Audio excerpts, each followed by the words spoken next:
Hi, my name is Brianna, and this is Tucker's story. Do you want to make cupcake bugs today? Yeah, It we'll was make icky a holiday normal stuff. labor up until I was like 7 centimeters, and his heart rate plummeted. So I ended up being an emergency C-section.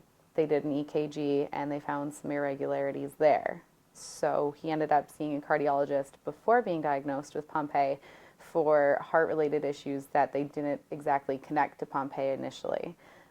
The newborn screening in Pennsylvania was added in, I believe, July of 2018, and he was born in September, and he was actually diagnosed at a month old through the newborn screening in Pennsylvania.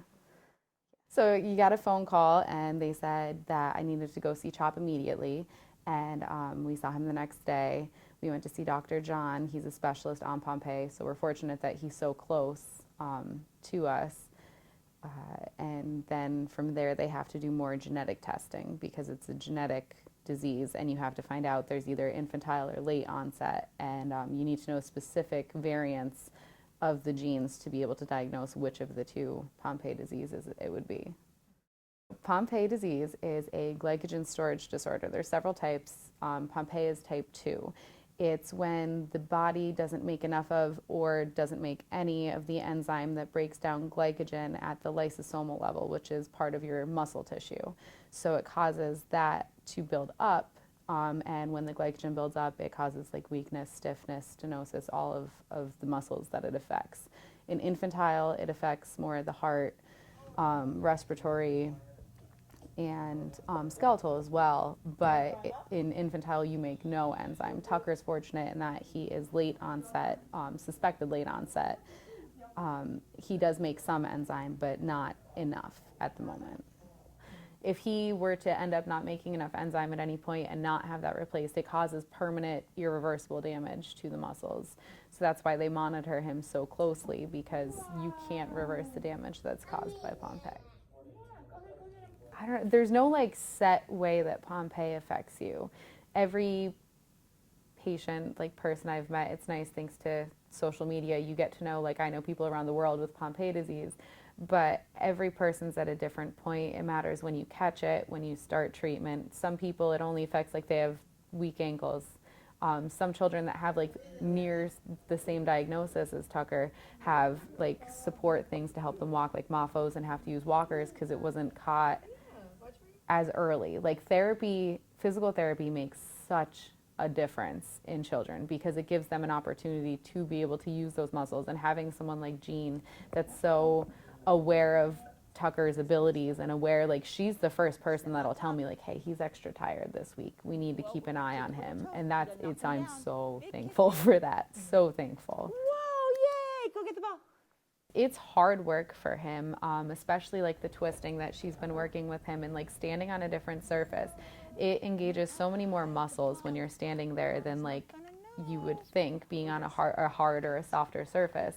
It causes him to use all of his muscles in his ankles, and it causes him to use his core more. And turning, he didn't always have that skill. He had to turn kind of, she used to call him our little linebacker. Like he would turn his whole body from side to side because his core didn't have the strength or the ability to be able to turn. So when it looks like he's just handing something to you, his body's working really hard to be able to make that turn at the trunk rather than turn his whole body and his legs to the side. He had started to show a lot of weaknesses. He was toe walking, his shoulders were splayed, his core was weak.